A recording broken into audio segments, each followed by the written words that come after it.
In this session, we are going to look at the content and purpose of financial reporting. We will consider what financial reporting is, think about the different types of business you might come across in your studies and business life, the scope and purpose of external reporting, what the different users and stakeholders of a business need from the accounts, what the main elements of the financial statements are, the fundamental accounting concepts, and the regulatory framework together with corporate governance duties and responsibilities. Let us first make sure we understand what financial reporting is. Financial reports are produced for external use, and they are used to record and summarise the financial performance of a company during the previous accounting period. So we are only reporting on what has already happened. This can be compared to management accounting, where the company or business is producing internal reports for management use only, in order for them to assess and improve performance. Management accounts will not only include information on what has already happened, but also forecasts.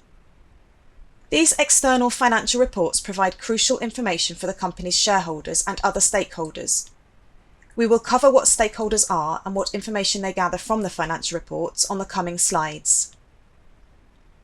Now we need to think about the types of business you might come across and whether external financial reports are required for these businesses. There are three main types of business you need to know about. The first is a sole trader. This is a single person trading on their own.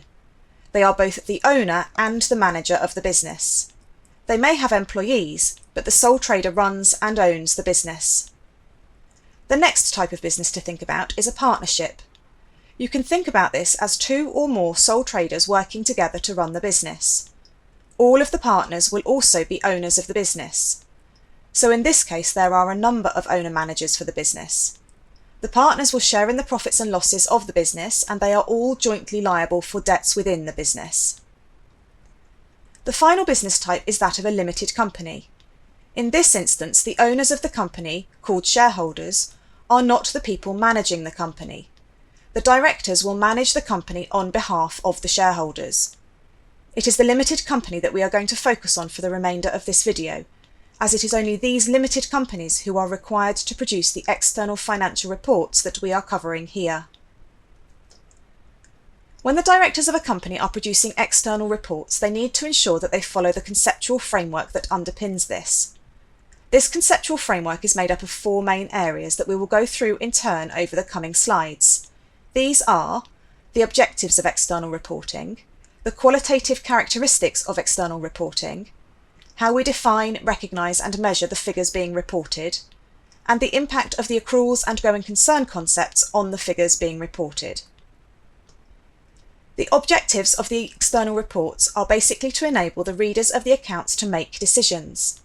The readers will look at aspects of the accounts such as growth, net worth, financial performance and liquidity to assess current and potential future performance of the business. Before we look at the rest of the conceptual framework in more detail, we need to stop and think about the different users of the financial reports, also known as stakeholders. A stakeholder is anyone who has an interest in the company in question, so we need to not only think about the shareholders, as the owners of the company, but also employees, customers, suppliers, investors, the directors of the company, the government, and also the general public.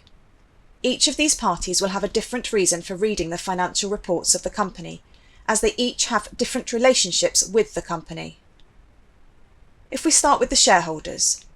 Remember, the shareholders are the owners of the company, so they will not only be interested in the returns or profit being generated by the company, but also the capital growth being seen and the pattern of dividends being paid out to them. Institutional shareholders will be particularly interested if there is a change to the pattern of dividends, as one of the investment criteria that they usually consider when deciding whether to invest is the pattern of dividends, to ensure it matches with their own cash flow needs. Employees will be interested in job security and any possibility of pay rises or healthy bonuses, whilst customers will be checking that the company is still going to be trading in the future, ensuring that they can still buy from this company going forward, and they do not risk losing a supplier. Conversely, suppliers will be interested in ensuring that the company can pay any outstanding debts, and that they will continue to buy from them, generating revenue and profit for the supplier. Investors, such as banks, will be checking to see that future interest payments and capital repayments are assured, and they will also examine the accounts in detail if there is a request for further investment in the company. The directors of the company, like employees, will be focusing on job security and bonus potential. It should be noted that there is a potential conflict of interest here between the directors and the shareholders. The directors may work towards short-term goals in order to achieve a high bonus for the current year, but this may not be in the best interests for the long-term growth of the company, which will benefit the shareholders. The government will be looking at the company's financial reports to ensure they are paying the right levels of tax, and the general public are interested from the perspective of community involvement, charitable giving, and any environmental impact of the company's work. It is also useful at this stage to think about the main elements of the financial statements, so that as we go through the various aspects of the conceptual framework, you can link them to the contents of the statements themselves. There are 4 main statements plus the notes to the accounts. These are the Statement of Financial Position, which reports on the company's asset, liability and equity figures at the end of the reporting period. The Statement of Changes in Equity then shows how the figures reported within the equity section of the Statement of Financial Position have changed from the end of the last reporting period to the end of the current reporting period. The Statement of Profit or Loss and Other Comprehensive Income reports on the income and expenses generated during the reporting period. And the Statement of Cash Flows shows how cash has been utilised or generated during the reporting period. For more detail on each of these financial statements, please watch the appropriate video as detailed at the end of this one. There are a number of qualitative characteristics that help to ensure that the information being provided within these financial statements is useful to others, and that we can therefore meet the objectives already discussed. The first 2 characteristics are classed as fundamental, and as such all financial reports should be prepared considering these. They are relevance and faithful representation. In other words, the reports need to be relevant to the reader, and the figures being reported need to be a true and fair reflection of what is happening within the company.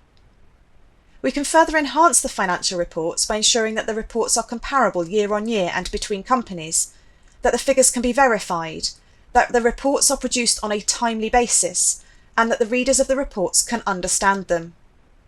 By following accounting standards, this ensures that all of these characteristics are achieved, and the financial reports provide useful and timely information for the readers of them.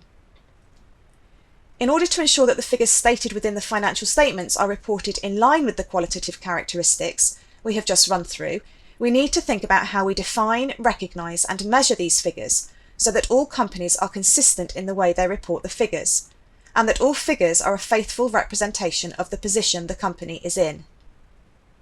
There are 4 types of figures we will need to report on: assets, liabilities, income and expenses.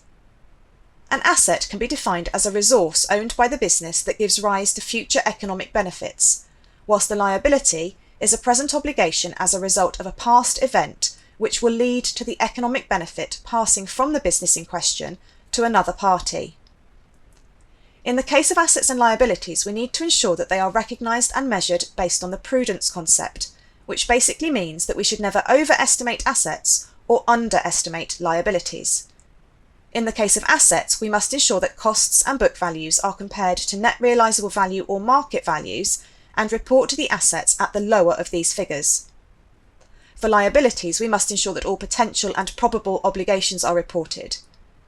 For more information on this area, please see the video called Receivables and Payables, as this covers the area of contingent assets and liabilities. The inventory and tangible non-current asset videos will also help with regard to the recognition and measurement of assets. Income is defined as an increase in economic benefit, and therefore includes any revenue and gains made during the period, whilst expenses are decreases in economic benefits during the accounting period, so will include losses as well as the outflow or depletion of assets, including cash. When reporting on income and expenses, we need to ensure that they are all recorded using the accruals concept.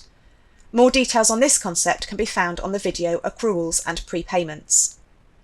We should also always ensure that assets, liabilities, income and expenses are only recorded and reported when they can be measured reliably. When preparing financial statements or recording transactions within the bookkeeping system, there are a number of fundamental accounting concepts that underpin the way we record assets, liabilities, income, and expenses. These are the business entity concept. This tells us that the financial accounting information being reported must only relate to the activities of the business and not those of the owner. This is a particularly important distinction when producing accounts for a sole trader, as the owner is also the person running the business. Any assets, liabilities, income, or expenses that relate to the sole trader in person rather than their business must be ignored when producing the business accounts. The accruals concept means that all income and expenses are recorded when earned or incurred rather than when cash exchanges hands. The going concern assumption means that the accounts are prepared under the assumption that the business will continue to trade for the foreseeable future. If the business is going to cease to trade, then different accounting treatments are required, but we will not be covering these here. Substance over form. This basically means we need to look at the substance or nature of the transaction as opposed to the legal form when accounting for assets, liabilities, income, and expenses. For example, when looking at the point at which an asset changes hands, we might consider the date of transfer to be the date on which to record the transaction, rather than the date that the paperwork is signed. And finally, the consistency concept means that we need to be consistent with our accounting treatment from one period to the next, to ensure that the accounts are comparable year on year. In order to ensure that all company accounts are prepared on the same basis and therefore achieve the objectives set out at the start of this video, to allow the readers of the accounts to make decisions, accounting standards need to be followed. Accounting standards are being assessed and developed on a constant basis, and as new standards are developed, these are published and enforced by various regulatory bodies. The most recent accounting standards to be published are called the International Financial Reporting Standards, or IFRS, and these are developed and published by the International Accounting Standards Board, or IASB, under the watchful eye of the IFRS Foundation. The IFRS Foundation is the supervisory body to the IASB, and their job is to monitor these enforceable and global financial reporting standards, as well as promoting use of them. When the IASB was set up, they also adopted the then current accounting standards called International Accounting Standards, or IASs. In order to help the members of the IFRS Foundation and the IASB do their job, there is also an IFRS Advisory Council assisting them in their roles. This board is made up of a wide range of representatives from groups that are affected by and interested in the IASB's work, and they meet 3 times a year to discuss the development and implementation of IFRSs.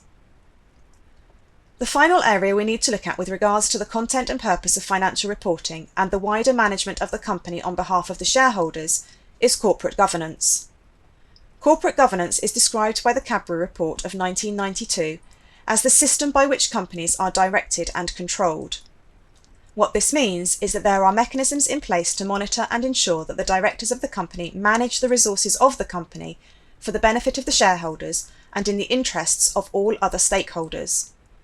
The ultimate objective of corporate governance is to contribute to improved performance and accountability, with the aim of generating long-term shareholder value. Corporate governance supports this objective by ensuring the management of the company is effective by checking that there is a suitable balance of power on the board of directors and that the directors are appraised and paid in a fair manner. This ensures that the resources of the company are being used as effectively as possible to generate increased wealth for the shareholders. This is also helped by ensuring that there are effective internal controls in place, such that the control at the top of the management chain passes down through the company to all aspects of the company's trade and to all employees.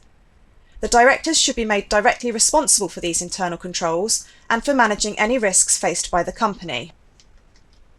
In order to demonstrate the accountability faced by the directors, they produce various documents to inform the stakeholders of the financial position of the company.